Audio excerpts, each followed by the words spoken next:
So Alfredo 2 dropped the other day and I want to talk about it. Alfredo 2 is the sequel to Alfredo from 2019 that we all loved. It's a coke rap classic, critically acclaimed.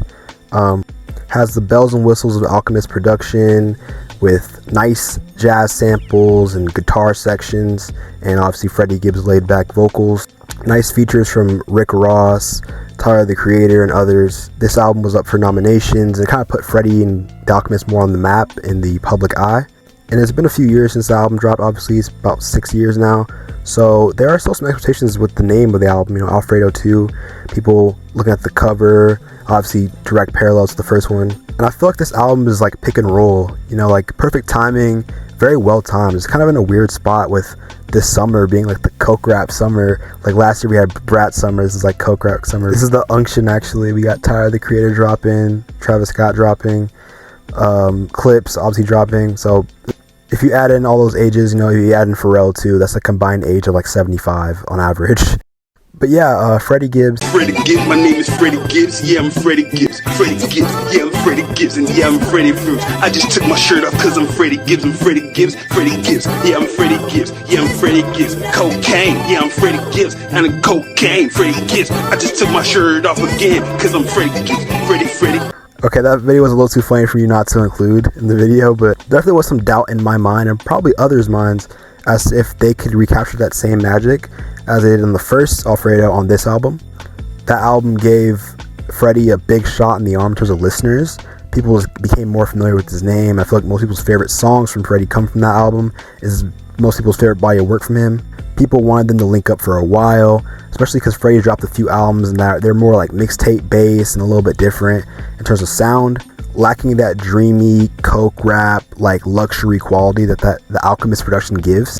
And Alfredo too, I'll say it right here, is very like, it's chock full of that sound of luxury and grandeur in every like word, every verse. I can like highlight some right here. And he puts in the first song, he says, "Nothing new, another crew of Freddie clones. I put more niggas on this field than Jerry Jones." It was kind of like a joke when the Clips album dropped. It's like Pusha T and Malice rap at you like they're almost disgusted that they're so rich and you're not. Freddie Gibbs almost laughs at you instead of being disgusted at you. He's kind of like so arrogant on the beat. It's kind of a cool contrast to like the laid back, jazzy soul samples that he's rapping on. The second track on the album has great guitar parts that are like electronic but not too futuristic, very like old school but new school at the same time. I think whether or not you play these songs from the album a lot on your playlist or you come back to the album and play them from top to bottom, it's very clear these two know what they're doing.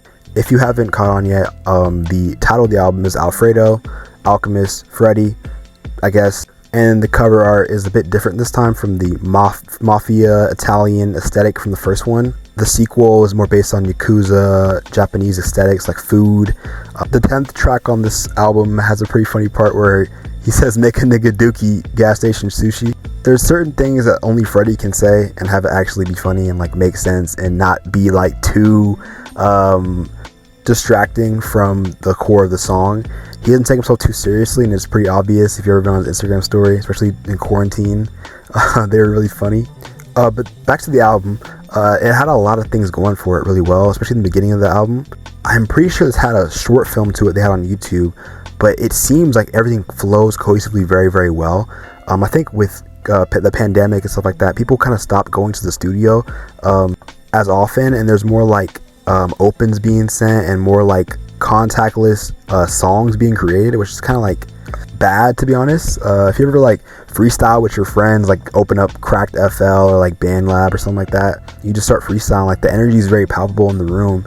I feel like even if the Alchemist doesn't say anything on the song, the energy is very palpable on this album. It's very rehearsed, it's very professional, but still very off the wall, still very interesting to listen to.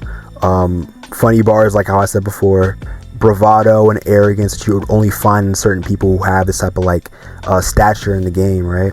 It's how I describe it is very confident. You can tell these people are like doing it because they can. I'll actually get to a part where he says this like verbatim. So on the final track, he says, "I should go get me a flute and disappear in the mountains. Tell the truth, I got the youth in the booth. I found the fountain. Nigga been rapping like 20 years, I can go for another 1,000 or stop." So that's kind of like the point of this album, and the first one too, kind of just proving that he can still do this. The first two albums come so close in subject matter and just general sound. Old lo-fi sounds with new twists to them. Well-placed features and well-placed interludes and little samples of talking and little like bridges between songs. And it flows together pretty well, I think, to make a nice body of work. So I don't think it's anything mind-blowing. If you listen to the first album and you liked it, you'll probably still like it. I don't think that it's anything that's gonna make you change your mind about Freddie Gibbs as an artist or as a rapper. It's kind of more of the same. It's like an encore. He's serving you almost like a dish, you know what I mean? If you've ever been to a good restaurant, they serve the same thing the same way 100 times a day, and it's good. If you like it, you like it. If you don't like it, it's just alright, but it's consistent performance. You like SGA, like 30 points a night, consistent. Like, you know what you're gonna get from Freddie. Whether or not you like it, it's up to you, but he's gonna give you 30 points a night, solid shooting, stuff like that. You already know that Alchemist's gonna come in and give you good beats, good sample choices, good everything on the production side of the ball. So I'm gonna highlight some good parts of this album. I'm gonna stay away from the beef and stuff. These guys are like 45 years old, coming up on their colonoscopy ages. I'm not gonna bring up Benny the Butcher or like JPEG Mafia or even Academics, where he said he was like squeeze his titties or something like that. But I'm just gonna highlight some good parts. I'm not gonna worry about beef. So for the good, as I said before, very nice, very clever wordplay, nice lyrics, nice like grandeur and luxury.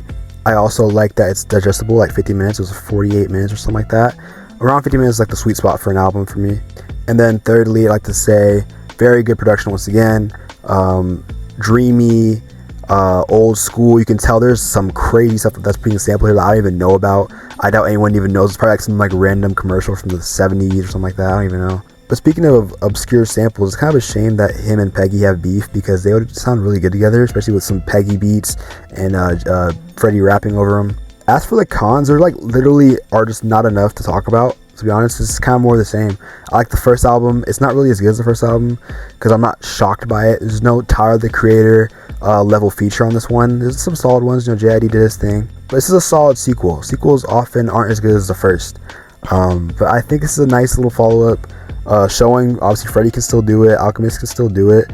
Nothing I've heard on this album is like breathtaking. I've heard the first album. This is more of the same. Nothing too crazy. I think the best song is the second to last one, John Claude. Really solid song. If I had to give it a number, I'd give it an 8. More of the same. Very solid, very polished, very well produced. Two professionals doing their thing, clocking in, pick and roll. You already get the idea. If you haven't already, like and sub. It's been a minute since I dropped the video. It's been like a week. It's been pretty busy in real life, but thank y'all for watching.